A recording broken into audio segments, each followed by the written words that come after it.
Another visitor. Stay a while. Stay forever. Ein Podcast über alte Spiele von zwei alten Männern. Stay Forever mit Gunnar Lott und Christian Schmidt.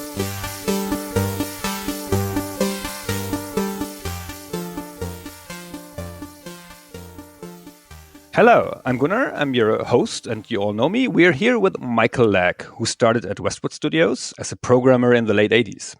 Then spent more than a decade at Westwood, working on seminal games such as the Kyrandia series and Blade Runner, before co-founding Petroglyph Games in 2003.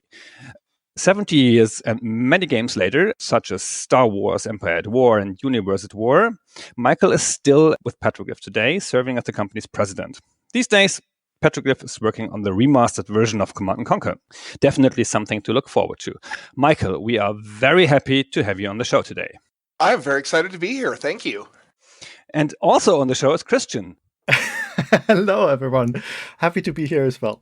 Today, we'd like to speak about one of the earliest games, Mike, that you have been working on, and that's Circus Edge.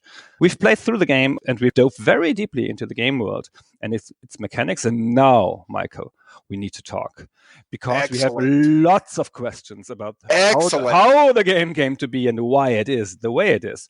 But before we go deeper into that, let's set the frame a little bit. So when and how did you get started at Westwood?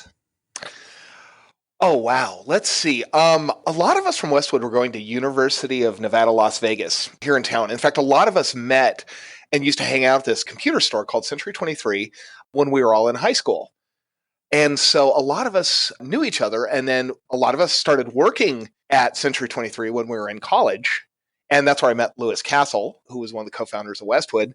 And then I met Brett Sperry one night at Caesar's Palace playing Gauntlet at like midnight on a Tuesday night.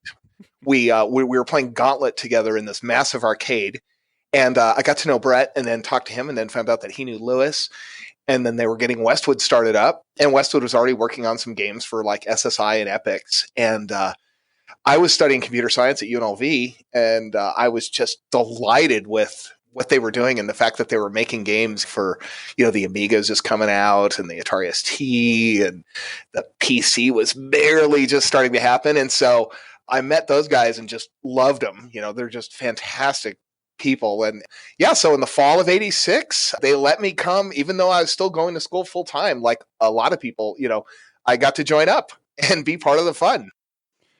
Was this your first experience in the games industry, or did you work somewhere before? When I was in high school, my buddy Richard and I wrote a hockey game on the Apple II. We actually took it to Electronic Arts. We drove to the Bay Area. We had a friend, actually, that also worked at Century 23 who left Century 23 to go be one of the first employees of Electronic Arts, a guy named David Gardner.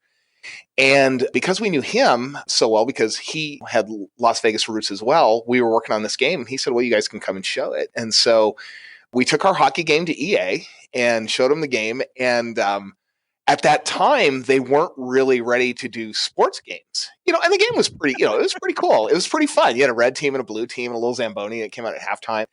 And we were programming it all in assembly language on the Apple. It was really a cool learning experience because we had no internet back then, so it was hard to learn how to do all this stuff. And at the same time, Brett and Lewis were doing very similar things. But what was funny was, even though we couldn't get the game published, we got job offers that once we graduated high school, we could come and move there and be junior programmers at Electronic Arts. And this was when they had their very first office on Campus Drive in San Mateo. And we were like, this is awesome. We're going to go work for EA. This is fantastic. And then we went back and we told our parents, and our parents are like, are you crazy? That's not a real job. You're going to college. So our parents begged us, please get a college education and then go to EA after your college education. Well, as luck would have it, I stayed. I studied computer science. And as I was studying computer science, I worked part-time at Century 23, met Lewis and Brett. Westwood started up. And so I was able to work at Westwood while going to college full-time and working on my computer science degree. And then ultimately, Westwood got bought by EA. So eventually I did become an EA employee. How did you get involved with Circus Edge? How did that project start? We were talking... Well, I should say Brett and Lewis, they ran all business development. They were talking to Infocom, and Infocom wanted to start doing graphic adventures. And I don't know if they were hooked up with George Alec Effinger or if Brett had found him, because we were really getting into the whole cyberpunk thing, with William Gibson. And, this is all kind of like late 80s. And they came to us, or we went to them and said that, we want to do a graphic adventure for you guys. And then we got copies of the book, When Gravity Falls. Brett had already read it, because Brett was reading Do Androids Dream of Electric Sheep and Neuromancer.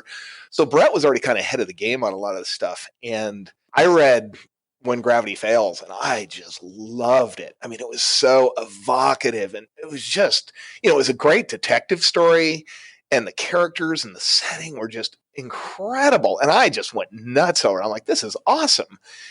And then we found out immediately that George Alec Effinger was just finishing the next book in the series, and that was Fire in the Sun.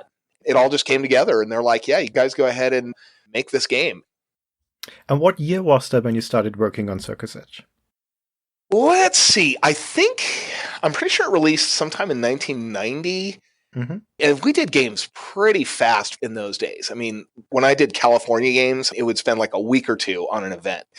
I remember California games on the Amiga probably took me, maybe like 4 months tops or something like that, being, one person and then art and audio. But Circuit's Edge, I think we started it, I want to say late 1988, but it could have been early 1989. It's kind of a blur. But I think we spent about a year on it to make it. And was that the first original game that you were involved in at Westwood? The first games I did was Fantasy 3, Wrath of Nicodemus on Atari ST and Amiga, California games. These were all ports. Yeah. I think it was. Yeah, I think it was like the first original title. And what was so much fun about it was I got to work so much on the design and work with George, and I got to create, because it was a game and, George writes fiction, I got to create a bunch of characters and locations and, things like that to enhance the game itself. It was really neat because in the third book, Exile Kiss, George took characters and locations that we had come up with and put in the game, and then they went into the third book, which was really cool. So that was kind of a really fun thing to see the game progress and continue on in Exile Kiss. And I was working on this also with Michael Moore. He was on the Infocom side, which had been bought by Activision. I guess they were called Mediagenic at that time. But Mike was an associate producer over there. And he also worked on some of the design elements with me and stuff. So he and I had a ton of fun. And of course, this is all through phone calls and faxes. We didn't have email. But yeah, so it was, I think, the first one. And I had so much fun, too, because I got to work a ton on the game design and not just the programming. Can you guide us through the inception process? So first of all, how did you actually get involved with the project? Did you get to choose a new project at Westwood, or did somebody point at you and say, Mike, you now work on Circus Edge? It was funny. Back at the time, we were all in our I think we were in our early 20s. When I started at Westwood, I wasn't even old enough to buy beer. And we were there day and night. I mean, the office was like a clubhouse. It was like, why wouldn't I want to be there? It's an office filled with computers and technology and Amigas and PCs and, just all this great stuff and tons of games. There was so much enthusiasm that whatever projects came along, all of us just embraced whatever. And of course, it depended on who was available working on what at what time. It was just like, okay, Mike can work on this now, and then Lewis can come over and help with that when he finishes up his thing over there. And I think it also was because I got so excited about the book. I had a lot of talks with Brett about it, and he got me really fired up. I was very new to the genre of the whole cyberpunk thing, and so I think a lot of my enthusiasm just got me fired up on it. And I was set to be the programmer, but then I had so much fun getting involved in the design, like mapping out the Boden. We drew it all out on graph paper, and we figured out where all the locations were, and we showed George, and then we're like, well, there's an alley that doesn't have anything. Let's put something down there. But I think we were all just so excited on everything we were working on. I didn't care what project I was on. I was having so much fun. This was your first thing as a game designer. Was there somebody yet to check your work? Or did you just go wild with everything and check back with Infocom, and if it's okay for Michael Moore, then it's in the game? It sounds like kind of free flow. Yeah, it was very free flow. Brett was great because Brett was a great kind of guide. So I always ran things through Brett and Lewis too. Lewis and Brett were incredible programmers. So Brett and Lewis were awesome from a technical point of view. Plus, Lewis did a ton of art. So Lewis was not just a programmer, he was also an artist. And then Brett did a lot of design. And so Brett was always a great mentor to check in with and go, well, what do you think of this? What do you think of that? So we kind of worked on it as a team. And then we'd pass it over to the guys over at Infocom. And then, of course, we had George, too. From a fictional point of view, he'd chime in and figure out the narrative of the story and how the story would play out. Who are the key characters and what happened where. Speaking of George, so that's George Alec Effinger, the author of the novels. Where was he located at that time? He lived in Bourbon Street in New Orleans. So like right downtown New Orleans. The Boudin is really an interpretation of Bourbon Street. And a lot of the people in the books are based on people that he knew in real life. The prostitutes, the drug dealers, the bars. A lot of these people were based on real people who he knew, who are like friends of his. Because he really loved the community of Bourbon Street. And the Merida Drawn character is based on George. When he did the narrative of Merid, it was really like, that's George. That's how George would have dealt with it. Did you meet him? Oh, yeah, multiple times. We'd have a lot of phone calls, and he came out to Las Vegas a few times. What was he like? He's definitely artistic and very creative. He wasn't technical, but man, I loved the time I spent with him.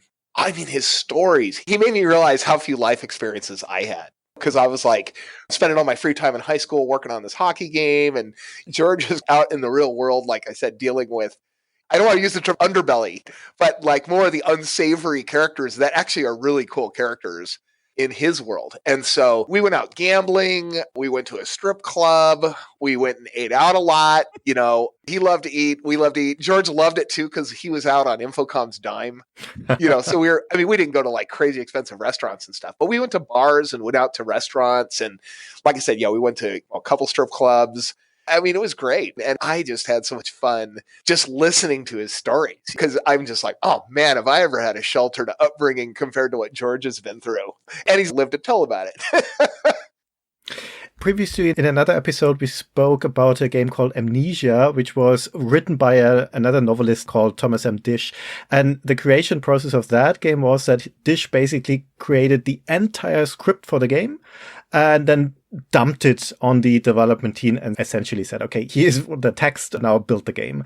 So in your case, how did this work? Did George Alec Effinger do the same? Did he basically create all of the text and then hand it over to you? Or was it more of an evolutionary process? Yeah, he wrote all the text. Well, I guess Edie Larimore, she also did additional text because there's always things in games, you got to kind of plug the holes. Because a book is a linear experience and the game is kind of freeform, we had to fill in holes. George primarily did write all the text, and he did develop the plot. We all agreed that the game would take place in Boudin, and that was kind of like an enclosed experience, so it wasn't like this big free-roaming world. So he kind of put everything in of all the key beats that were supposed to happen as we progress through the story and progress through the mystery. And then we did a lot of filling in of, let's make up some new moddies. Let's make up some new daddies. We kind of filled in gameplay-wise on things that weren't in the original narrative. And then, of course, we'd always run it by George and Mike over at Infocom. And they were just great. They're like, that's a great idea. And then Mike would come up with some new idea. It's like, let's put that in. Let's do that. And, this sounds really cool. It was nice because it all fit. Everybody kind of saw the vision. And everybody knew the books, and everybody knew what fit, and everybody knew what didn't fit. And then that was where we decided, okay, we want to have a real-time clock, even though we didn't have the graphics or the memory or anything to show like day and night. But everything was really running on a real clock behind the scenes. So that was kind of part of the whole simulation behind the scenes. We do need to talk about that simulation in a minute. But before we go there, one last question on Effinger, at least from my side. How much understanding did he have about games and how games work? He didn't really. He was still running on a typewriter. And so he didn't have a PC. He didn't have a word processor. At least I don't think. I may be wrong on this, but I seem to recall that he was still doing it on a typewriter because when we got the draft of Fire in the Sun, it hadn't even been published yet. I swear, I think it was typewritten. So George really wasn't a technologist. But it was a great opportunity for his works and his world to become part of interactive fiction and become one of the first graphic adventures, as limited as we were with our capabilities back then. Did he care about the game mechanics that you put in? Yeah, he did. He did. I was like, what if we got in fights with muggers, and if you had certain moddies or daddies or you get amped up on drugs, it's easier to defeat these things. And he's like, oh yeah, that's fine. We kept him looped in on everything. And he'd sometimes ask questions. And then Joe Bostic hired on at Westwood. Joe's one of our co-founders here at Petroglyph, and Joe went on to create the Command & Conquer series with Brett. But Joe hired on as a programmer, and he worked with me. He was like an assistant programmer with me, and he wrote the gambling games in Circuit Edge, because we had blackjack and roulette. Baccarat, yes! That's right, Baccarat. And that's why I learned how to play Baccarat. We went actually to a casino and played Baccarat. Thankfully, we were being in Las Vegas. Yeah, it was like, oh my gosh, and I actually had to get dressed for that. But that was kind of neat because we got to fill out the game with some gambling elements. And that was something that we just went to George and go, hey, he didn't say, oh, you guys got to have gambling in this game. But we're like, well, let's put some gambling in. And then the thing I loved about the game was, too, you could just load up on the narcotics, the trifets and I forget all the names of the drugs. Your health bar was like a fake health bar because you're so amped up. And then you'd come off the drugs and your health would just drop, practically to where you'd could die. And I remember you could just stay loaded on drugs to just keep your character going, without going and getting healed up and stuff. I just thought, oh my gosh, oh, this is crazy. But the mechanics that you're just describing with the drugs, that didn't make it in the final game, did it? Because that's not how it works in the version that we played. Wait a minute, did we? If you take any of the drugs, there's no effect at all. And then a couple of hours later, the thugs of Papa come by and beat you up because you use drugs. And in the manual, I think you described that you had to tone down the entire drug aspect. Oh my gosh, I forgot entirely about that. Because, we had a full drug system. Oh, I forgot that got removed. That must have been like a last minute thing. Because my brain still has the full active use of the drugs going in the game. I remember it was just really kind of crazy because as you'd start to come crashing down, you just go get some more and boost yourself back up. And you kind of had this virtual health. You had the real health bar that nobody could see, which was terrible because you're getting your butt kicked. But I guess, for the rating, they pulled it. Now I'm remembering that. Wow. Because we had the drugs in through the whole game. Too bad. You sound very excited about it. I don't condone drug use, but again, coming from my world that I live in, to engage into this underworld game and be able to go to bars and go to prostitutes and go to strippers and take drugs and ship yourself with these moddies, I was pretty fascinated by it. So to me, I'm like, wow, this is really fun. And I don't do any of that in real life. So, so that was, I guess, kind of living vicariously through the game. Yeah, we kind of wondered because the drugs seem underused now. So they are in the game and you can take them and they don't have much effects. They have no effect. It feels like an abandoned system. Yeah, they were fully incorporated, all the different ones with different effects and things. Shall we move to the simulation you already started describing? Because that certainly is the most puzzling thing we discovered when playing. Yeah, characters, you could actually catch them on the street. They wouldn't just vanish from a location and reappear somewhere. They would follow paths around the Boudin. Right. And the thing is, as Gunnar mentioned in the introduction, we've been playing Circus Edge quite intensively for about 6 weeks. And I think it was in about week 4 or 5 that we reached a point where we said, okay, I think we need to understand how some of the aspects of the simulation or the game world actually work, because we were puzzled by characters sometimes appearing somewhere and sometimes not. And then I dove into all of that and I spent hours and hours waiting in front of apartments and trying to see who shows up at which time and stuff like that. And I slowly pieced it all together. And then when I was done with that, I checked all of the reviews and all of the walkthroughs of Circus Edge that I could find.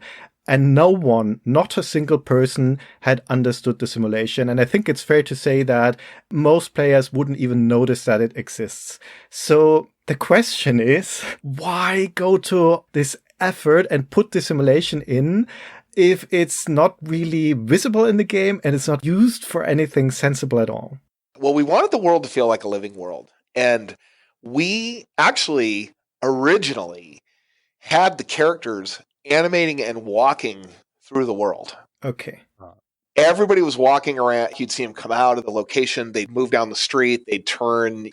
You'd actually see them walk from square to square. They'd animate. But our problem was with memory and RAM, and our system specs and our graphics, we didn't have barely enough memory to put in all those animation frames, especially with all the characters.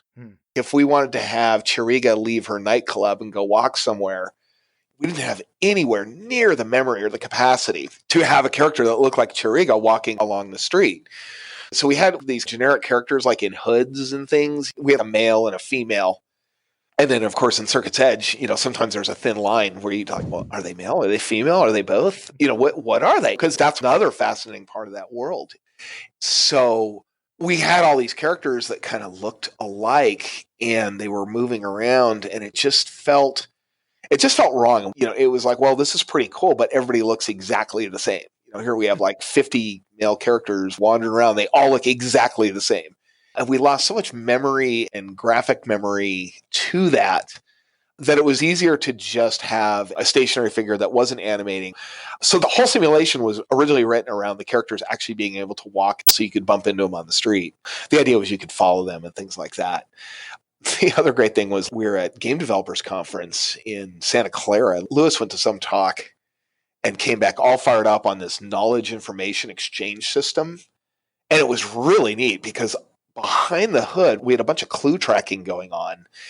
And the characters could pass off bits of knowledge to each other as well. Like if characters just happened to pass each other, it was stuff that was behind the scenes you really didn't get an appreciation for. And we never really fully fleshed it out either. But we were able to kind of do that more in Blade Runner in the future. We were able to do some more things on that. It makes a lot of sense if the simulation was originally based on the idea of people moving in real time. And that would have been extremely cool if that had been realized in Circuit's Edge. By removing that, you've actually created something that's really wonderfully strange in the sense that if I step out into the streets of the Budayin, then everything in the game world is frozen. And as you're walking through the streets, you're stuck in this snapshot of the Budayin at that particular point in time, like a freeze frame. And if you, for instance, see Sayed in the streets and talk to him, in reality, since the simulation goes on in the background, he's long since gone. He's somewhere else. He might be in a bar. He might be at home in his bed, but he's still, the specter of him essentially is still lingering in the streets, and you can interact with him. And as long as you don't enter a building, it will forever be like that. Everything in the Budayin will be stuck in this moment in time. We had it where if they were out of your view, we had it where they'd move when you'd move. So if you moved a square, if you moved a grid, you could move and then they would move. So everybody would kind of like move on the grid as you moved on the grid, and then they'd freeze while you're sitting there. And then if they were in your view, they would stay stationary. That's how we originally had it when we switched over. So you could see somebody standing there and you could walk up to them. But if you walked past them and they were no longer in your view, they moved on. Okay. And then we made them continue moving on when you were in and out of buildings, like you were saying. Because I definitely know that they were running when you were in a building. They were going on about their stuff. Right. But they really were moving from square to square. Exit a location, go down the street, go to another place. And sometimes their paths would split off, too. They'd have randomness on their paths that I don't think anybody noticed either. And that's okay. As long as people had fun. I did notice, actually, that there are some random locations that I can visit. As I mentioned, I spent many, many hours trying to make sense of the simulation. That's awesome. I love that. Yeah, it was kind of rewarding. About the technology and the limitations of the technology, what was the engine that you used? Was this from a previous Westwood game, or was it built from scratch for this game? We just had a Westwood code library. There weren't a whole lot of us at that time. It was like one programmer per project. That was an engine that we had that worked on Amiga and Atari ST. It was originally architected by Lewis and Brett.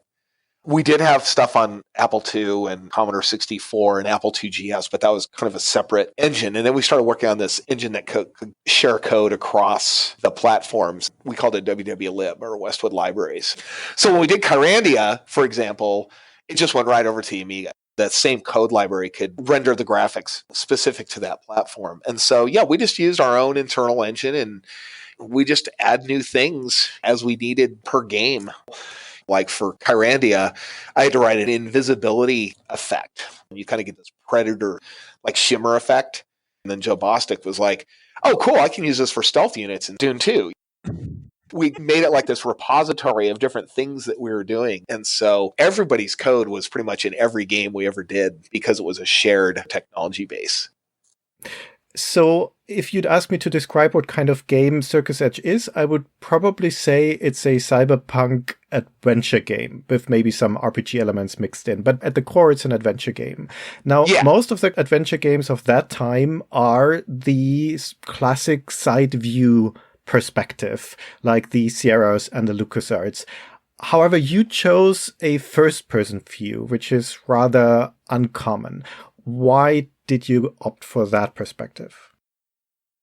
I want to say that I think at the time, no, we hadn't made Eye of the Beholder yet because we were starting to work with this 3D perspective system. Eye of the Beholder, being grid-based and step-based, like a dungeon crawler.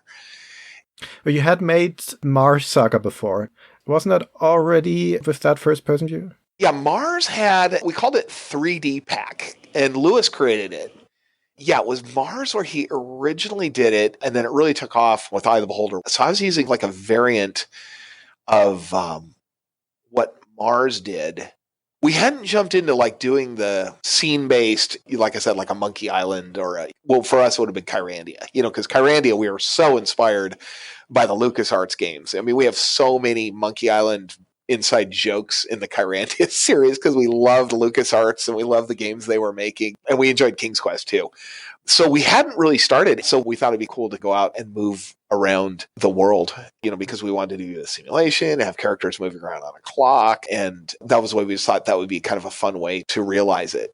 But of course, the other nice thing that George said was, he said, well, the Boudin, in the future, we're in this Arab ghetto and it's kind of Blade Runner-esque, where everything is night down on the street. So we're kind of like, okay, well, then we don't have to worry about daylight, sunshine and all that stuff. We'll just keep it dark around the clock.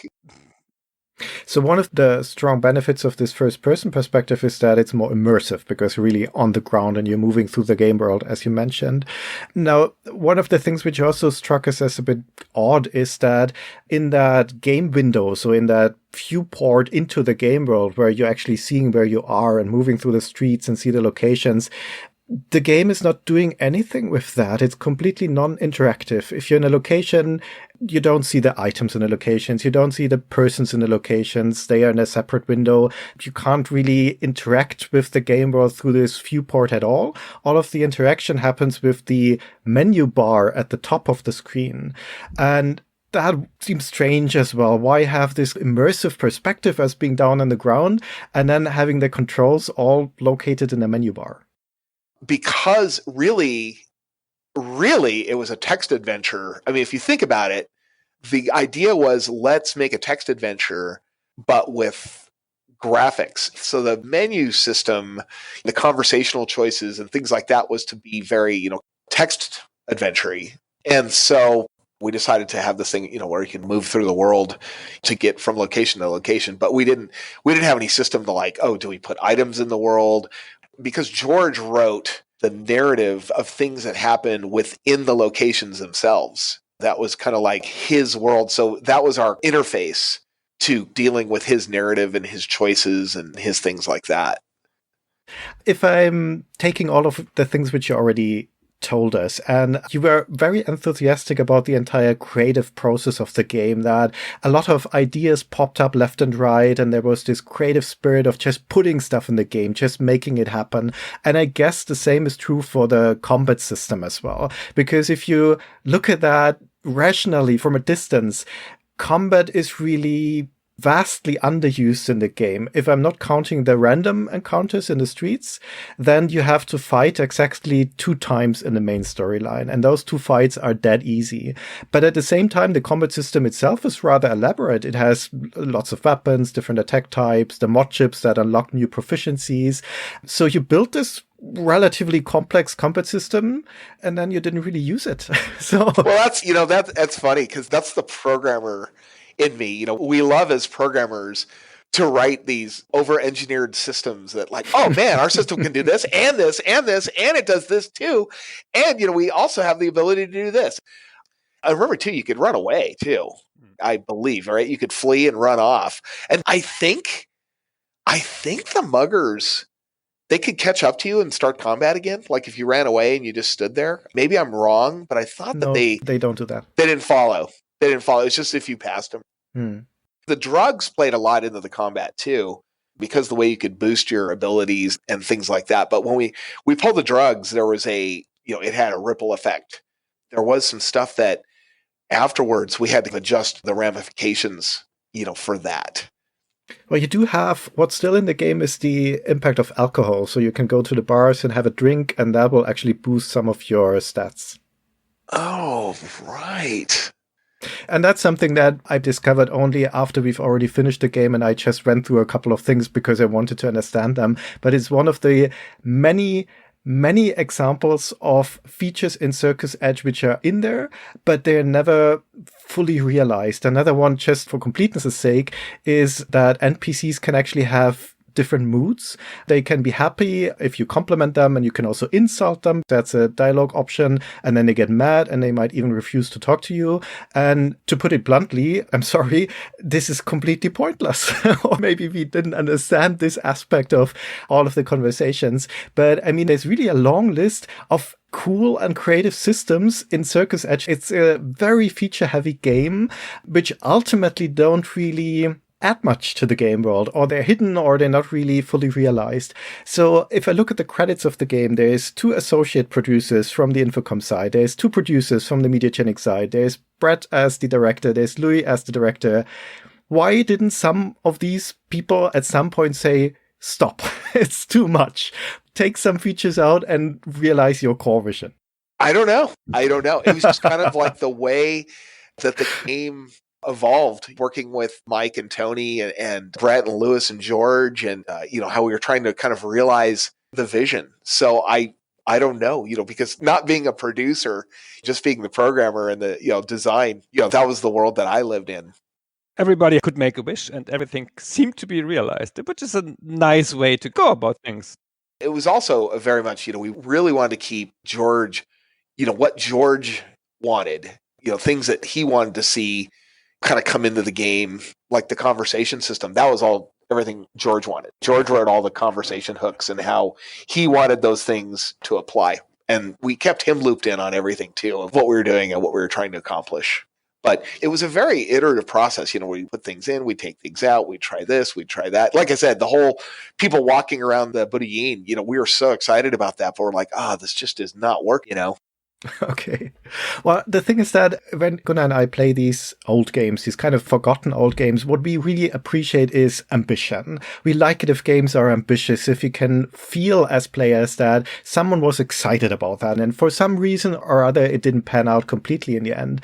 And the thing is with Circus Edge, we really enjoyed the game a lot. I'd clearly say it's an underrated game. It may not be perfectly executed, but at its core is a compelling and fairly unique play experience. It's kind of an open world adventure game which encourages and rewards exploration and which requires you to be observant and pay close attention to what people say.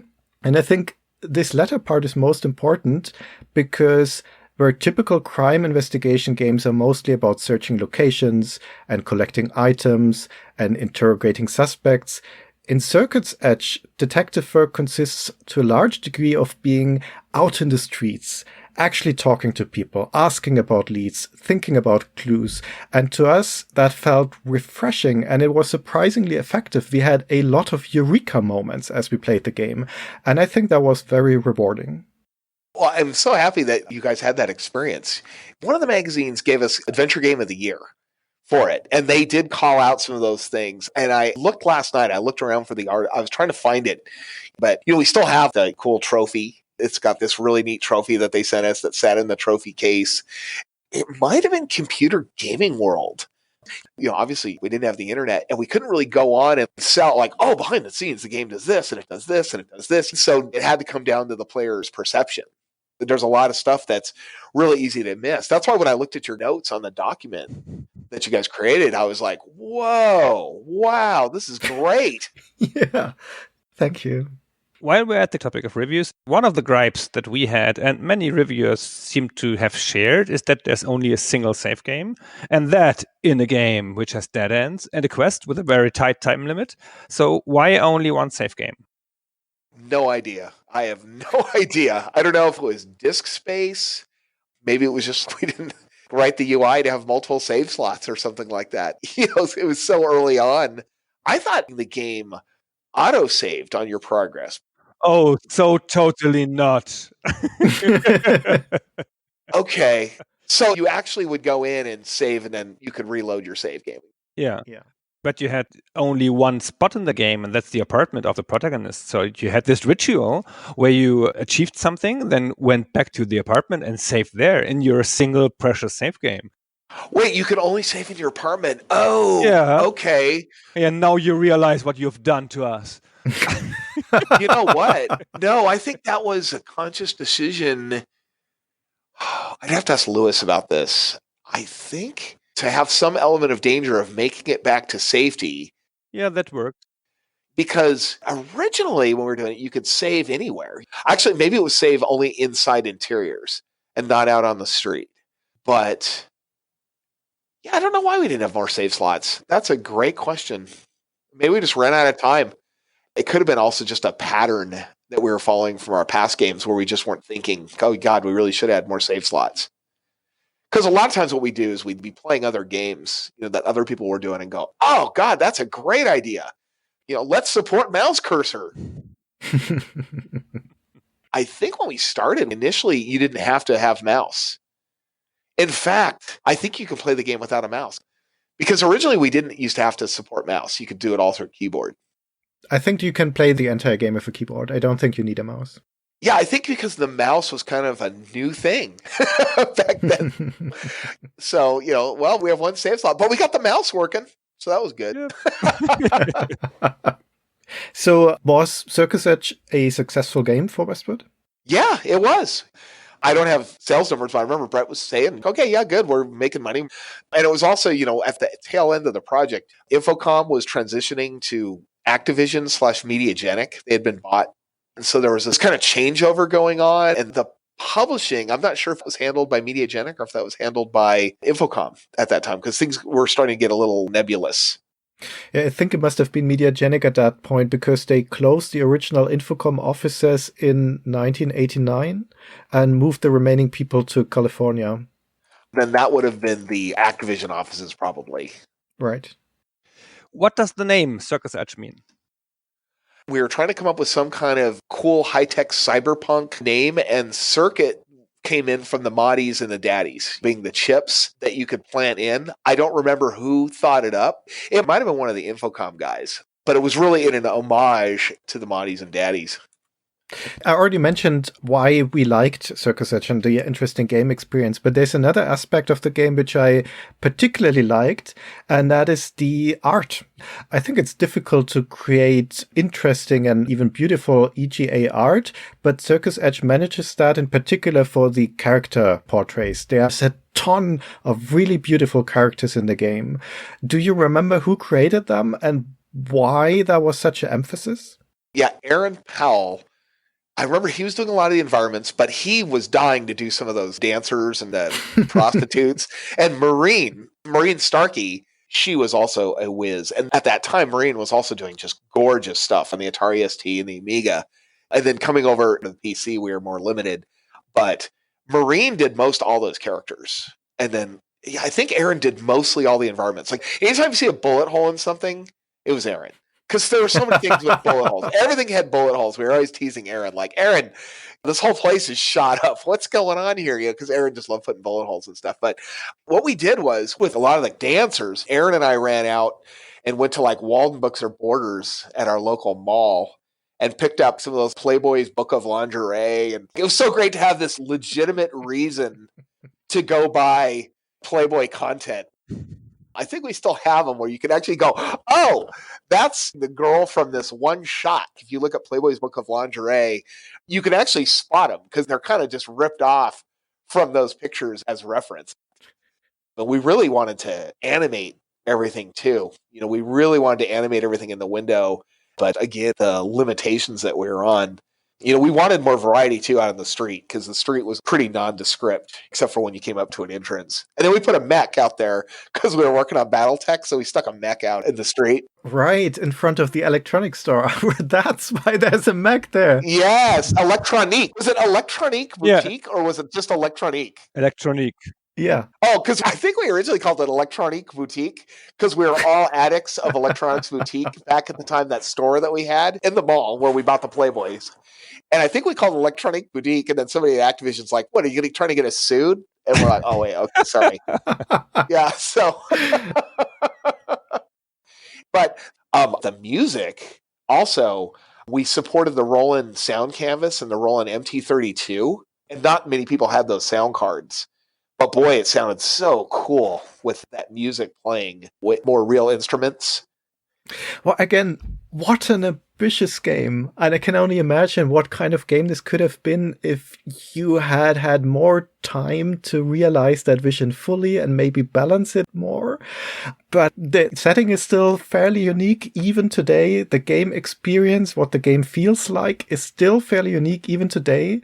I mean, now that you're remastering Command & Conquer, how about a remaster of Circus Edge next? That'd be awesome. Or a remaster of Blade Runner. Everybody's always saying we should remaster Blade Runner as well. That would be cool as well. Because, we all worked on that. Aaron worked on Blade Runner, and I worked on Blade Runner, and Lewis and Brett worked on Blade Runner, so it's like, hey, we should do Blade Runner too. God, that would be really cool. So you've heard our opinion on Circus Edge. Now I'll be curious, Mike, if you look back, how do you feel about Circus Edge? You're probably right. We probably did over-design the hell out of it. And to be fair, too, I definitely was more of a programmer, and I had the opportunity to work on the design. So, I definitely was not a great game designer. I just loved making games. That was just such a fun time in my life. And it really was my introduction to cyberpunk and George. And I went back and reread some of the short stories. He has a collection of short stories. I think it's called Tales from the Boudin that I had never read because they came out later, and they were a bunch of short stories with those characters. And the other thing I just thought was so neat was when you read Exile Kiss, you'll catch characters and locations from the game in there. He's like, I'm going to take some of this stuff and start putting into the next book. And we were like, oh, that's so awesome.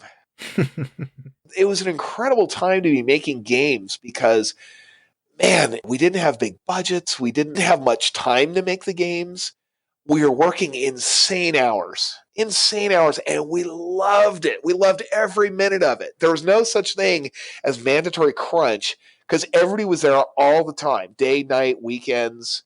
In fact, we'd work on the games, we'd finish, and we'd go to the Gold Coast, which is a hotel casino next door, and they had this awesome 99-cent breakfast at midnight.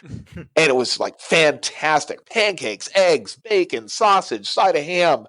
We go have like the massive breakfast at midnight, and then everybody go home, go to sleep, and then we just get back up and race back to the office. And I remember at one point, my first couple of years at Westwood, I was working full-time at Westwood, full-time plus. I mean, we were working crazy hours. And I was also working on my computer science degree at school full-time as well. So, man, there was no sleep. And I, after a couple of years, really started to get burned out. And I went back to my parents. Because I think even at this time, we were all still living at home. Nobody had houses yet or anything. I think Brad had an apartment. So I go to my parents and I said, you guys, I got to figure out what I'm going to do here. I got to ease off on one or ease off on the other. And my parents, the ones that said, don't take the job at EA, go to college. My parents are like, well, you really love Westwood. Yet we can clearly tell. So you just put school on hold. And I'm like, what? My mom and dad were like, yeah, just put college on hold. Just, you love Westwood. I think because they knew the Westwood staff, they knew Brett and Lewis, they loved those guys. And they saw the bond and how much everybody loved working together and how passionate and committed we were and just how much fun we were having. My parents were like, yeah, you can always finish up school later. And so I'm like, okay, cool. I'm going to go to school part-time and then I'll do Westwood full-time. And then eventually I finished all my core requirements for my computer science degree. But I had maybe like another semester and a half to get my degree, and I just never finished it because we got so busy at work. But like I said, it was such a magical time. And like I said, I love the guys that we worked with, the whole team. And like I said, too, George was really neat. I loved all my time with George, because he led such a different life than I did. And I was just so enraptured with his tales. It was fascinating. Then we even went out and walked around back alleys at Las Vegas. It was like, oh, let's go check out some alleys downtown. And we're like, oh, okay.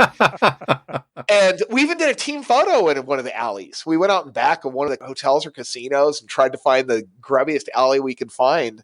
And I remember we did like a team photo with the little group of us that were out there. It was really fun. Mike, that was great fun. Thank you very much for taking the time. Thank you. All right. Thank you guys so much. It was my pleasure.